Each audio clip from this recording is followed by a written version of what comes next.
Bismillahirrahmanirrahim. Assalamu alaikum students. Hope you all are fine at homes and taking advantage of these online classes. Students, हम लोगों ने solubility का topic start किया था और उसमें हमने ये बात की थी कि सोलेबिलिटी डिपेंड करती है 3 फैक्टर्स पर। एक तो लाइक डिजॉल्व लाइक पर डिपेंड करती है, सेकेंडली सल्यूट सॉल्वेंट इंटरेक्शन पर डिपेंड करती है, और थर्डली मैंने आपको कल बताया था कि टेम्परेचर पर डिपेंड करती है। फर्स्ट 2 फैक्टर्स हम लोगों ने डिटेल में कल डिस्कस कर लिए थे और आज हम थर्ड फैक्टर डिस्कस करने जा रहे हैं, जो कि क्या है? Temperature. Effect of temperature on solubility. Temperature का सोलेबिलिटी पर क्या असर है? अब टेम्परेचर का सोलेबिलिटी पर असर से मुराद क्या है? मतलब ये है कि अगर टेम्परेचर बढ़ाया जाएगा तो क्या सोलेबिलिटी बढ़ेगी, या अगर टेम्परेचर कम किया जाएगा तो सोलेबिलिटी पर क्या असर होता है। बच्चों, अगर हम जनरल बात देखें, आप वाटर के अंदर शुगर डालते हैं, वो मिक्स हो जाती है, आप मजीद डालते जाते हैं, एक पॉइंट ऐसा आता है कि वो उसमें डिजोल्व होना रुक जाती है। फिर आप क्या करते हैं? उसको आप रख देते हैं चूल्हे के ऊपर और उसको टेम्परेचर इंक्रीज करते हैं, उसका टेम्परेचर आप लोग, फिर भी वो शुगर उसके अंदर डिजोल्व हो जाती है। आप मजीद शुगर डालते हैं, वो फिर डिजोल्व हो जाती है, फिर हीट करके करते करते भी एक पॉइंट ऐसा आता है कि उसके अंदर मजीद वो डिजोल्व नहीं होती। ठीक है, तो जब वो पहले डिजोल्व नहीं हो रही थी लेकिन टेम्परेचर बढ़ाने से डिजोल्व हो रही थी, इस बात से तो ये मतलब निकलता है कि टेम्परेचर बढ़ाने से सोलेबिलिटी बढ़ जाती है। ठीक है, तो पहली बात तो ये कि टेम्परेचर का सोलेबिलिटी के ऊपर मेजर इफेक्ट होता है। ठीक है, ये कंसीडर किया जाता है कि सोलेबिलिटी इंक्रीज करती है टेम्परेचर के इंक्रीज करने से, लेकिन ये ज़रूरी नहीं है, ऐसा हमेशा नहीं होता बेटा, हमेशा ऐसा ट्रू नहीं होता। ये बात जो है हमेशा ट्रू नहीं होती। सम कंडीशंस के अंदर सोलेबिलिटी टेम्परेचर के बढ़ाने से डिक्रीज भी कर जाती है। ठीक है, अब टेम्परेचर बढ़ाने से टेम्परेचर के अकॉर्डिंग सोलेबिलिटी पर 3 तरह के असर होते हैं, 3 तरह के इफेक्ट्स होते हैं। पहला इफेक्ट है वो हीट इज अब्जॉर्ब्ड। ठीक है, पहला इफेक्ट वो है जब हीट को अब्जॉर्ब किया जाता है। सेकंड है when heat is given out, जब हीट बाहर निकलती है। और थर्ड है नो चेंज इन हीट, के हीट पर कोई भी असर नहीं होता। ठीक है, जब हम सब्सटेंस को सॉल्वेंट के अंदर डिजोल्व करते हैं तब क्या असर हो रहा है? टेम्परेचर लिया जा रहा है, टेम्परेचर दिया जा रहा है, या टेम्परेचर पर कोई असर नहीं हो रहा। ये सब कुछ हम टेम्परेचर के इफेक्ट के अंदर डिस्कस करते हैं।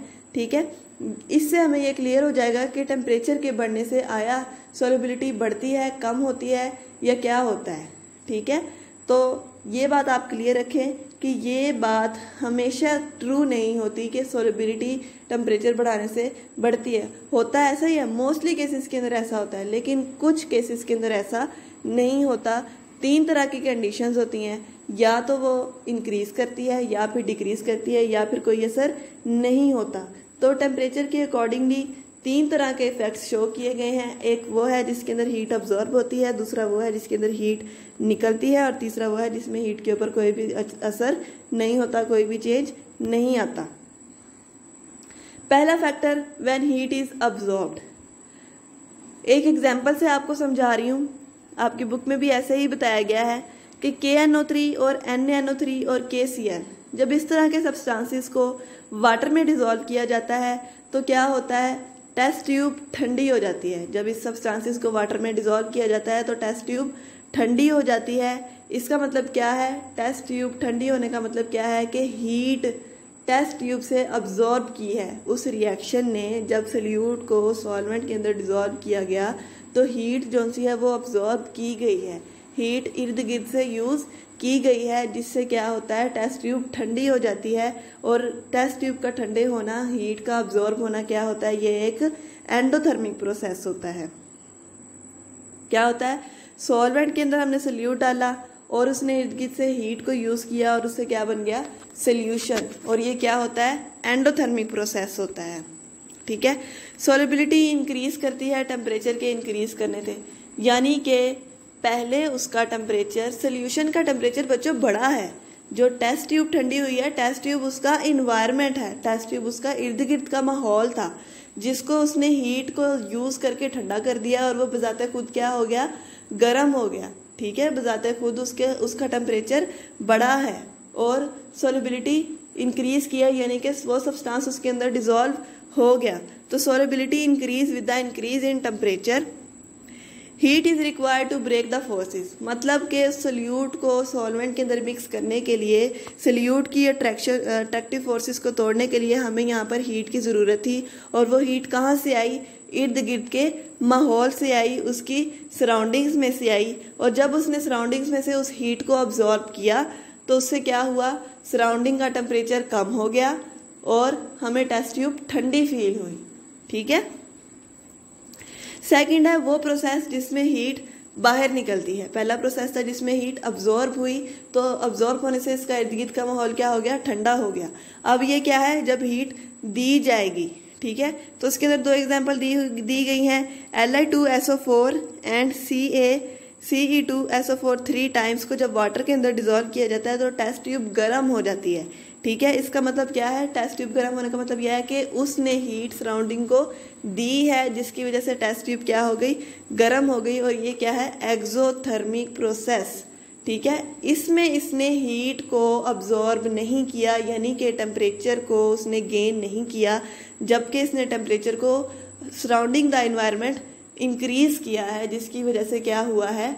इर्द गिर्द का माहौल गर्म हो गया, क्योंकि उस रिएक्शन ने इर्द गिर्द के माहौल के टेम्परेचर को बढ़ा दिया। ठीक है, उसका अपना टेम्परेचर कम हुआ है। ठीक है, यहाँ पर सोल्यूशन का टेम्परेचर डिक्रीज हुआ है। सॉल्युबिलिटी कैसे इंक्रीज की? टेम्परेचर के डिक्रीज होने से। सोल्यूशन का अपना टेम्परेचर डिक्रीज हुआ है, जबकि उसके इर्द गिर्द के सराउंडिंग का टेम्परेचर इंक्रीज हुआ है, जिसकी वजह से टेस्ट ट्यूब हमें क्या फील होती है?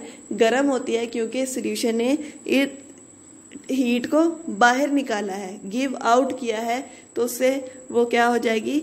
गर्म हो जाएगी। तो इसके अंदर हीट एरो के बाद आती है, मतलब कि सॉल्वेंट के अंदर सोल्यूट डाला, सोल्यूशन बन गया, और सोल्यूशन बनने के साथ साथ उसने हमें क्या दी?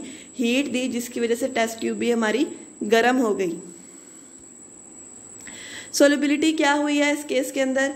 टेम्परेचर के इंक्रीज करने से डिक्रीज की है, और डिक्रीज होने से क्या करेगी?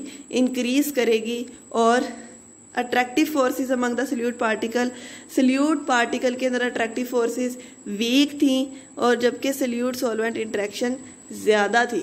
ठीक है ना, तो उसने हीट को रिलीज किया, हीट को रिलीज करके उसने टेस्ट ट्यूब को गर्म कर दिया।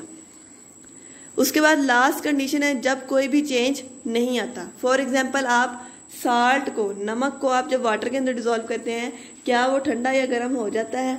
उसका टेम्परेचर के ऊपर कोई भी असर नहीं होता। जब NaCl को वाटर में डाला जाता है टेस्ट ट्यूब के अंदर, तो टेम्परेचर जो सा होता है सेम रहता है, उसके ऊपर कोई असर नहीं होता। तो हम यूँ कह सकते हैं कि ऐसे केस के अंदर नो और मिनिमम इफेक्ट होता है, टेम्परेचर का मीन्स के ना होने के बराबर इफेक्ट होता है। तो इसमें ऐसे केस के अंदर टेम्परेचर का सॉल्युबिलिटी के ऊपर कोई भी असर नहीं हुआ। ठीक है, टेम्परेचर का सॉल्युबिलिटी के ऊपर कोई भी असर नहीं हुआ। There is no effect of temperature on the solubility of substance. ना तो टेम्परेचर गेन हुआ, ना टेम्परेचर लूज हुआ, ना टेम्परेचर बढ़ाने से सॉल्युबिलिटी बढ़ी, ना टेम्परेचर कम करने से सॉल्युबिलिटी कम हुई या फिर बढ़ी, उसके ऊपर कोई भी असर नहीं हुआ। ऐसे केस को हम कहते हैं no change in heat. Heat का, टेम्परेचर का सॉल्युबिलिटी के ऊपर कोई भी असर नहीं है। तो हम फाइनलाइज कोई स्टेटमेंट नहीं दे सकते, जैसा कि अगर हम फिक्स ही कर दें कि टेम्परेचर बढ़ाने से सॉल्युबिलिटी इंक्रीज करती है, तो ऐसा सारे के सारे केसेस के अंदर मुमकिन नहीं है। कुछ केसेस के अंदर टेम्परेचर बढ़ाने से सॉल्युबिलिटी इंक्रीज करती है, कुछ के अंदर सॉल्युबिलिटी डिक्रीज करती है, कुछ के अंदर टेम्परेचर कम करने से सॉल्युबिलिटी इंक्रीज करती है, और कुछ के अंदर टेम्परेचर का सॉल्युबिलिटी के ऊपर कोई भी असर नहीं होता। इस तरह टेम्परेचर का 3 तरीके से सॉल्युबिलिटी के ऊपर असर है, डायरेक्ट किसी एक तरीके से नहीं है, और तीनों को एग्जाम्पल्स के साथ आपको समझाया गया है आपकी बुक में भी, और ये तीनों एग्जाम्पल आपने अच्छे से याद करनी है। मोस्टली क्वेश्चन पूछा जाता है कि जब इन सल्यूट्स को वाटर के अंदर डिजोल्व किया जाता है, टेस्ट ट्यूब ठंडी क्यों हो जाती है, या फिर इन सल्यूट्स को वाटर के अंदर डिजोल्व किया जाता है, टेस्ट ट्यूब गर्म क्यों हो जाती है। उसकी रीज़न मैंने आपको बताई है कि जब उसको डिजोल्व किया जाता है तो हीट अब्जॉर्ब होती है, हीट अब्जॉर्ब होने से इर्द गिर्द का माहौल ठंडा हो जाता है, जिससे टेस्ट ट्यूब क्या हो जाती है, ठंडी हो जाती है। जबकि दूसरे जो सब्सटेंस थे Li2CO3 वाले, उनको डिजोल्व किया जाता है तो हीट रिलीज होती है, और रिलीज होने से सराउंडिंग का टेम्परेचर बढ़ जाता है और टेस्ट ट्यूब गर्म हो जाती है। जबकि NaCl को डिजोल्व करने से वाटर के अंदर कोई भी टेम्परेचर का असर नहीं होता और नो चेंज इन हीट आता है। तो इसको आपने इस तरीके से याद करना है। उम्मीद है आपको समझ आई होगी। अल्लाह ताला आपको अपने हिफ्ज़-ओ-ईमान में रखे। अल्लाह हाफिज़।